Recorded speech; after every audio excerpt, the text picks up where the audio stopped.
Newt Gingrich said if the Republicans get health care wrong, they lose the House. Do you feel that there's that much at stake? Well, I think it's probably it's the biggest signature issue we have, and it's the biggest promise we've ever made in the modern era. We said if we get elected, we will repeal and replace Obamacare. We did this in the House. It is now the Senate's term. I think they're going to do it. So I do agree with Newt that we were elected to solve people's problems, to improve people's lives. Fixing health care is a big part of that. Paul Ryan yesterday. Now let's bring in the former speaker who's got the #1 book in the country right now, Understanding Donald Trump, Newt Gingrich. Newt, he agrees with you, kinda. Understanding Trump, I should say. He agrees with you, kinda. I didn't want to put it like that stark view, but you hold to that. That's what's at stake right now, correct? Sure. Let me say, first of all, I thought that was a great interview. Thank you. And I thought that Paul Ryan did a great job, and you did a great job, and I think he's got a lot to be proud of that they've been doing. I mean, their veterans reform alone is historic and remarkable. The point I'm making is one about substance and two about communication.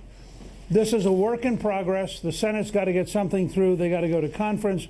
They've got to come out with a bill that they can explain to the American people that the American people conclude is better than Obamacare. At least half of that is a communications problem. One quick example. After all the news media talking about cutting Medicaid in the House Republican bill, I did some research. It actually goes up 20% over the next 10 years. Now think about that. All this talk about cut. No, it's a 20% increase over the next 10 years. So half the Republican problem, or more than half, is a communications problem. Because if you went to people and said, gee, they're actually putting 20% more into Medicaid over the next decade, most people would relax and think, hey, that's a serious effort in the right direction. Yeah, I don't know if you can put so much stock in the CBO report, because we remember it said that Obamacare was going to be successful. But the CBO report that just came out yesterday, it says it reduces the federal deficit. It will eventually lower the premiums, and 22 million Americans will not be insured, but that's because they're choosing not to be. But if you listen to what the Democrats were saying yesterday, they all hate it. They hate the plan. They say it's going to kill people. Listen. I know this is a sensitive issue, but I'm going to raise it. And that is that the horrible and unspeakable truth is that if this legislation were to pass, thousands of our fellow Americans every single year will die. We do know that many more people, millions, hundreds of thousands of people will die if this bill passes. 1,000 to 2,000 people will die if you cut 750,000 people from Medicaid.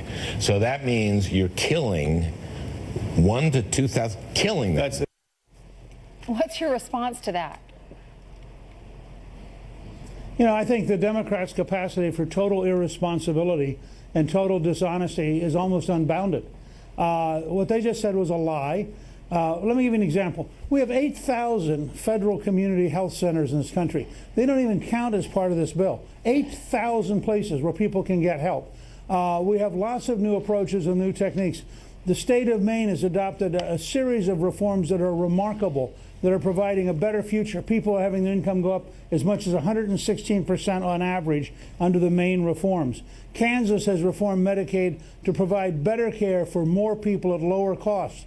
So this notion that the Republicans want to kill people, it's almost pathetic that the Democratic Party has no new ideas, no new solutions, takes no responsibility for the disaster that they passed with Obamacare, and all they have left are absurd, wild charges that no serious adult, no serious American is going to actually look at and say, oh, yeah, that's really a problem. It's a lie. Mr. Speaker, do you think that the Russia story is finally out of gas? I mean, for a week and a half now, it seems to have turned the president's way and more at the former president.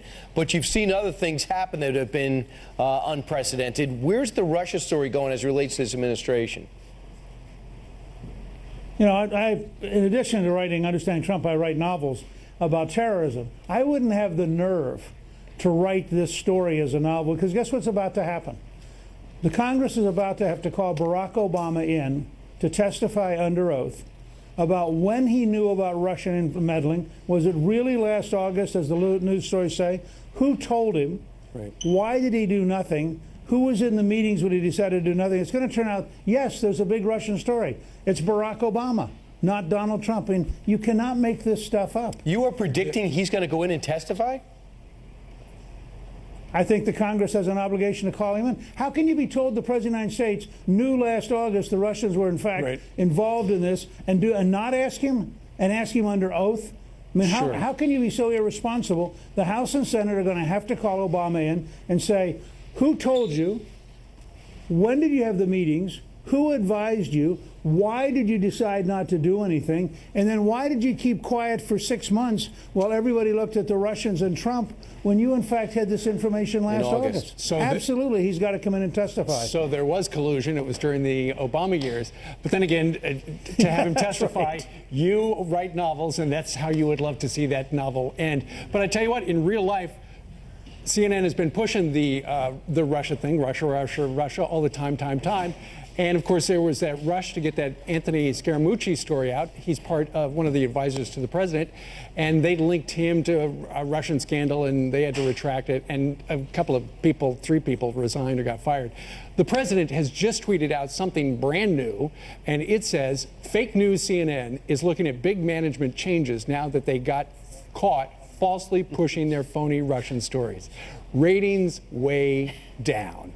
All right, here's the President of the United States using his Twitterverse to take a shot at CNN, which, you know, we saw some of the statistics, 93% of their stories are anti-Trump. So this is not surprising.